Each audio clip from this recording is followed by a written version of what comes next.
Hello, I'm Lindsay Silverman. I'm a Senior Technical Manager with Nikon, and I'm here at PMA 2008. Recently, Nikon announced 3 beautiful new Nikkor lenses to add to our growing family of lenses. First one I'm going to talk about is a really exciting DX Nikkor lens. It's called the 16 to 85 AFS DX VR Nikkor. And what makes this lens so special is that it's equipped with our VRII technology, which can control camera shake and camera blur up to a full 4 stops of correction. The beautiful thing about our Nikon VR lenses that's different from systems that have image stabilization built into them is that you can actually see the stabilization effect taking place through the viewfinder, or on a camera like my D300 here on the live view preview if I was using that mode. This is a 3.5 to 5.6 lens. It has the equivalent focal length of a 24 to 127 millimeter range in FX format when it's put on an FX format style camera. And this is just a rather unique and beautiful lens that I know will be as popular as our 18 to 200. What makes it really exciting is that this lens can be paired with a 70 to 200 or a 70 to 300 and give you tremendous versatility with just 2 lenses.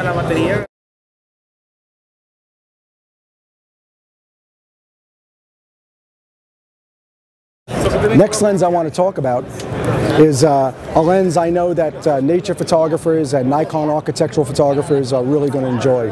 It's a brand new 24 PCE. The E is electronic diaphragm, which means that you can view this lens at full aperture viewing without stopping the lens down. The PC means perspective control, so that whenever you're taking pictures of taller objects like buildings and you tilt your camera up and get that keystoning effect where the buildings seem to be tilting over, with this lens you can keep the camera level and you can just shift the lens up and down off of its axis and correct for that keystoning effect. The second feature, the tilt feature, is by taking this knob here and turning the lens this way.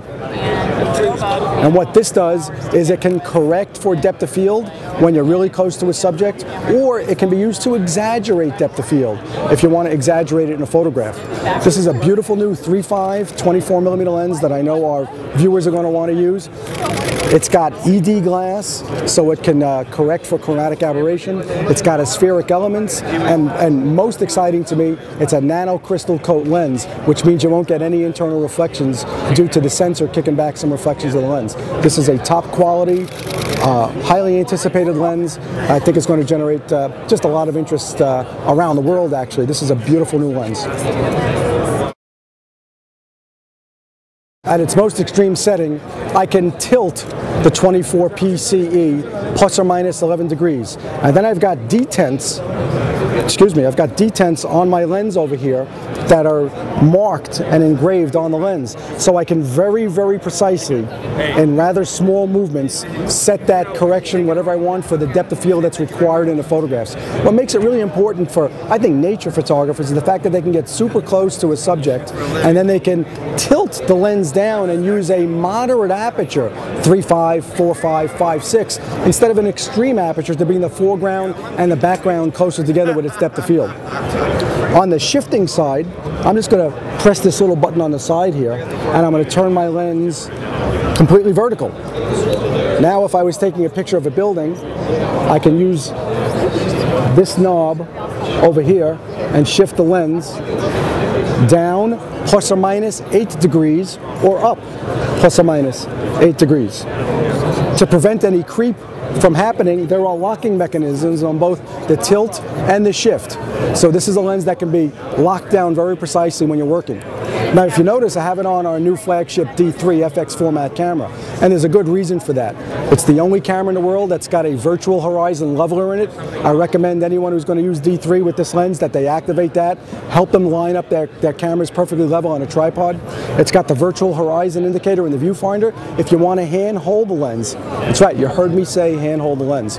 For the first time ever, the Nikon PC lens can be used in the program exposure mode, in shutter priority exposure mode, and aperture priority, because it's an E-series electromagnetic diaphragm control lens at full aperture viewing. So if you want to hand hold your lens for dramatic perspective changes, or an increase or a shallow depth of field to exaggerate the depth of field, you can do it. This is truly going to be an exciting new Nikkor lens. Another really truly new versatile lens that we've just introduced is the AFS 60mm Micro Nikkor. This is an update to our Micro Nikkor, which has been very popular these past 40+ years. For the first time, we've got internal focusing, so that as you focus your Micro Nikkor, the lens does not gain in physical length.